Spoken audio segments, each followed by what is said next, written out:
My previous life. Friendless and murdered in a previous life. My experience with a recommended psychic.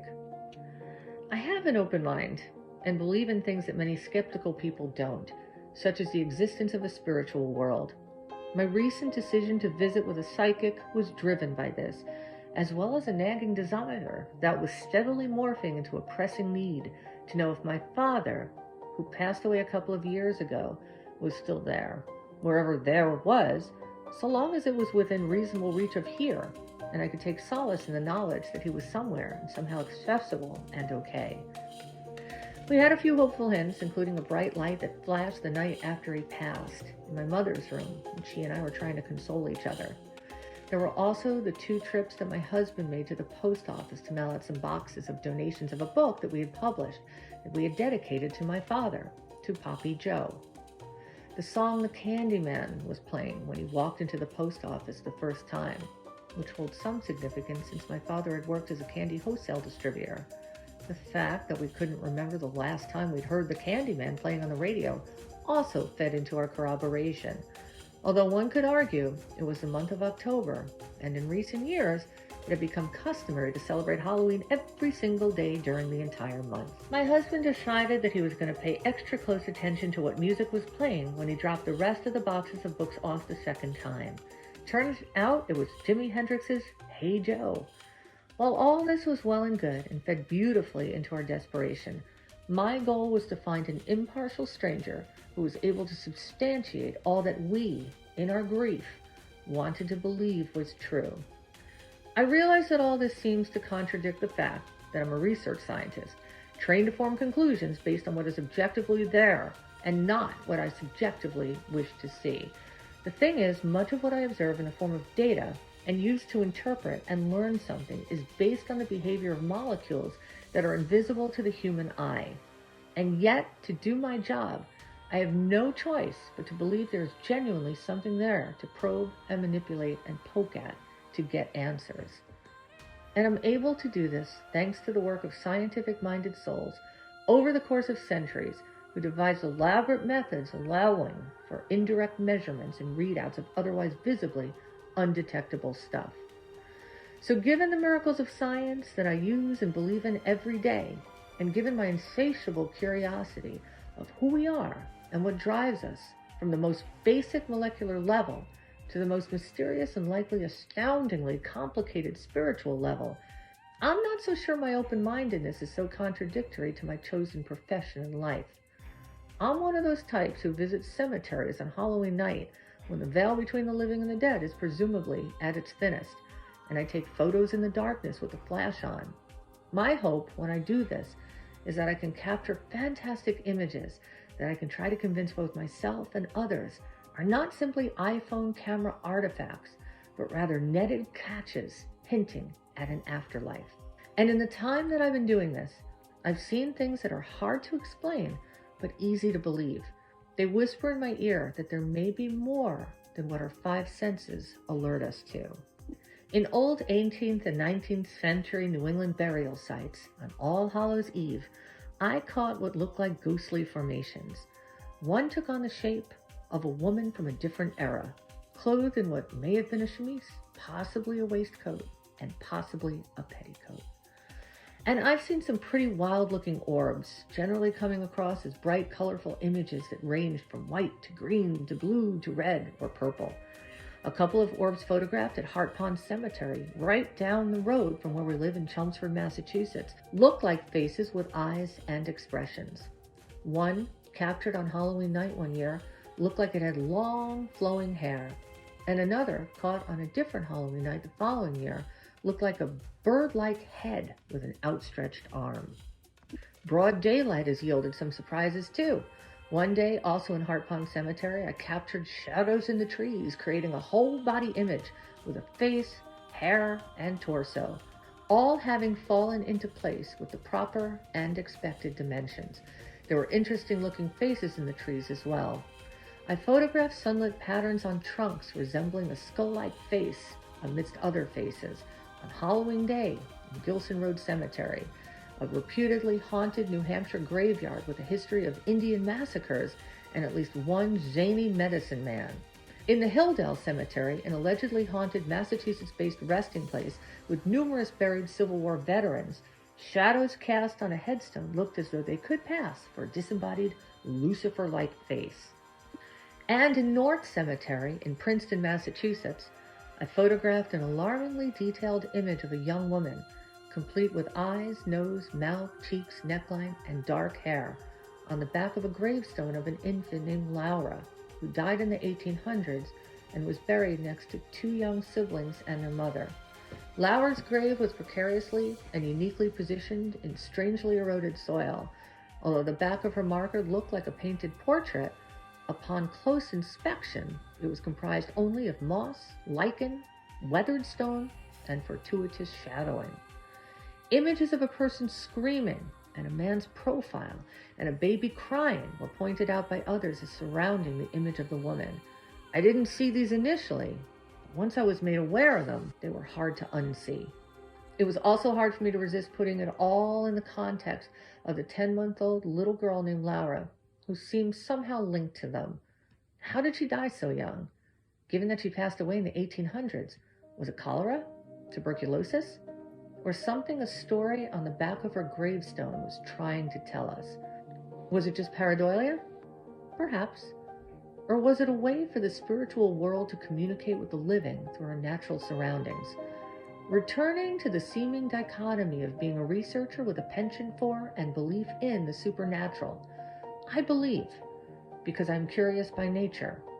I believe because I have dedicated much of my adult life to putting faith in what is not tangible to the senses. I believe because I have lost people I love, and I do not want to believe they are truly lost.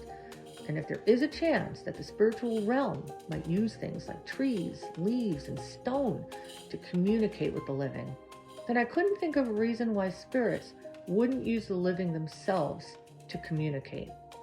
That is, unless the living is the psychic I recently contacted. She had received a glowing recommendation from a friend of mine whose daughter reputedly had a reading with insights that were quote-unquote spot on when she met with this psychic in person in Orlando, Florida, as part of the Have a Magical Day Disney experience. I texted this woman, who for privacy purposes I'll refer to as Wanda, and she texted me back and told me I could have a psychic reading over the phone, and all would be a go after payment cleared. Right out of the gate, she paused, drew a deep breath, and said, "Okay, I'm just going to tell you." I finished swallowing the last of the tuna fish I'd whipped up before getting snugly with a blanket on a couch in our family room. My guard was down, as my friend who recommended Wanda had insisted that it was her policy to deliver only positive, uplifting insights and nothing negative. I assumed after the first 30 seconds into my reading that this policy was reserved only for Disney World customers. "The last 4 to 5 years have been pretty bad," she said, "and particularly troublesome for you. Am I right? You've been stuck." I envisioned the Family Feud wrong answer buzzer sound. I thought, the last 4 to 5 years have actually been the most fulfilling and gratifying in my entire life, both personally and professionally. She continued, "I see you're completely healthy." Family Feud wrong answer buzzer sounds again. "You mean apart from the diagnoses of cancer and a neurological condition?" I thought. "I see you have 2 children, Wanda said. "No," I said, "I only have 1 child." "Only 1?" she said. "I see 2. You were meant to have 2 children. Did you have a miscarriage?" "No," I said. "Okay, well, you were definitely destined to have a second child. I would consider adopting one." I thought, at 56? The adopted child would have to be old enough to be able to legally drive and drink. "If you don't want to have another child," she said, "then you should get a pet. I see you will write a book someday." I thought, I've written and published several articles in young adult and children's books. But I see these are as visible to you as my health conditions are. "You were murdered in a previous life," she said. "You were drowned. Are you afraid of water?" she asked. "No," I said. "You struggled emotionally when growing up," she continued, "and you experienced negative things. I would strongly recommend you do past life regression and resolve what happened, as I believe there is a carryover into your current life. Do you typically awaken at 2 or 3 a.m.? If I didn't before, I thought, you can be sure I will now." Screaming. I see you have a lot of protectors, Wanda said. I'm assuming I did not have many protectors in my previous life, I thought. I see you have a lot of associates, but no real friends. But I do have friends, I protested. No, Wanda insisted. I see no real friends. I see people judging you. You need to be careful. But seriously, I said, I have some very close friends. Friends who are like family. And even friends of mine who I don't see or speak with too often. But these are people I still consider good friends. I'm not sure where you're getting this from. Okay, she said. I see maybe 2 friends, but that's it. Other than that, be careful. I'm strongly picking up an older woman who is watching over you. Do you have an aunt or other relative whose first name or middle name starts with R? The name sounds like a flower. Do you know a rose? I was stumped. My grandmother's names were Celia and May, I said. I later learned from my mother that my grandma May's middle name was Rebecca, and that it was a name that my grandmother always hated, and this was why I never knew about it. I supposed R and Rebecca was what Wanda could have been seeing. Wasn't the fleca the state flower for Wyoming? May, she said, as in April showers bring May flowers. She chuckled softly at her own wit. Do you have any questions for me? I said, can you tell me anything about my father? I'm not picking up on anything for an older man, she said. But something doesn't feel right. I see a younger man who died a tragic death. Do you know anyone with the initial J in his name? I did know someone named John, I thought. He died at the age of 33 from a heart condition.